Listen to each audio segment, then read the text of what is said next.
Did it indicate a mindset you had that in the end Australia was, in essence, a white, a Caucasian-based country, and it had to remain so? Gee, that's a very old-fashioned, silly view to put to an Australian Prime Minister, really, with respect, former Australian Prime Minister as I am now. Of course I didn't. Do you know what the most widely spoken foreign language in Australia now is a combination of Mandarin and Cantonese?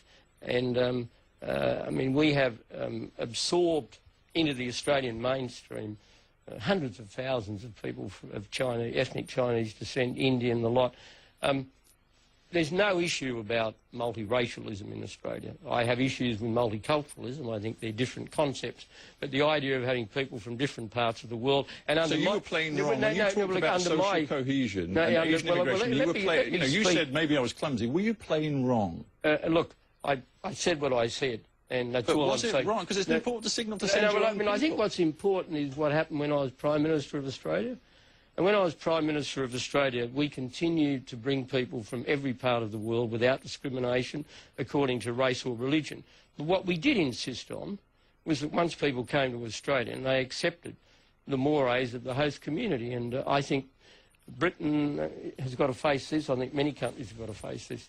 You've also said, and it was an important point for you, you wanted Australians to be relaxed and comfortable with their history. Yeah. Would it not have aided that objective if you had just quite clearly apologised for the wrongs done to Aboriginal Australians in the 20th century? Well, the pressure to apologise came out of a report about the removal of Aboriginal children from their families. The so-called stolen generation. The so-called stolen. Which continued, as I understand it, right up until the early 1970s. No, but the problem with that report, from my point of view, was that the forensic methods used to gather evidence were very, very poor.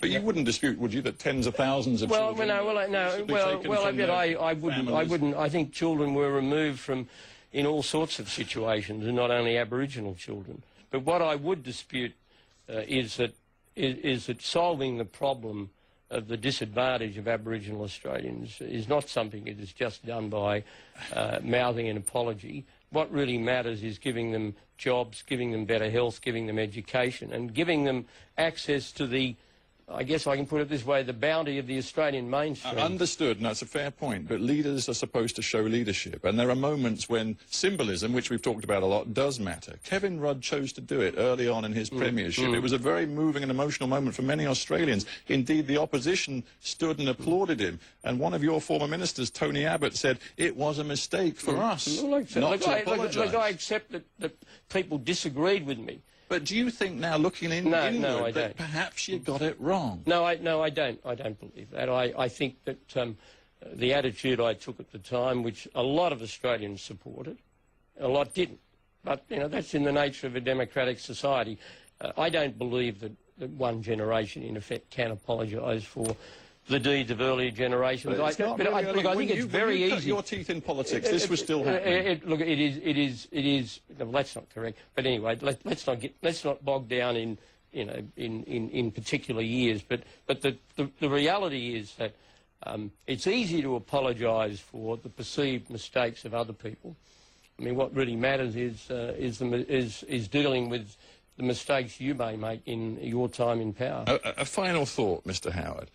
We've talked a lot about the way in which you pursued an agenda which it seems Kevin Rudd is changing, whether it be the nature of the relationship with the United States, whether it be policy on immigration, policy on the Aboriginal question. A lot of things have changed since you left power. Are you disappointed that the Howard vision doesn't seem to have staying power in Australia? Well, I think it's got a lot of staying power, but everything changes when you go out of office.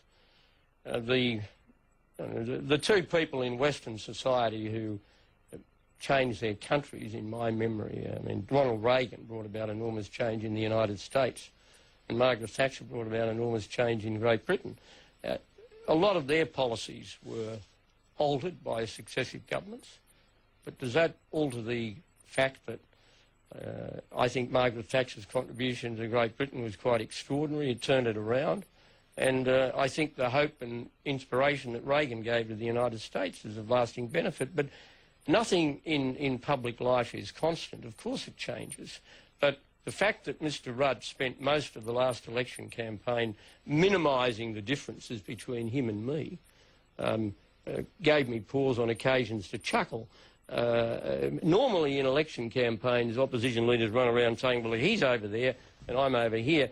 Mr Rudd, apart from a couple of things like Kyoto, said, look, Mr Howard's here and I'm up there beside him. So that did give me a lot of cause to chuckle. John Howard, we have to leave it there. Thanks for being on Hard Talk. Thank you.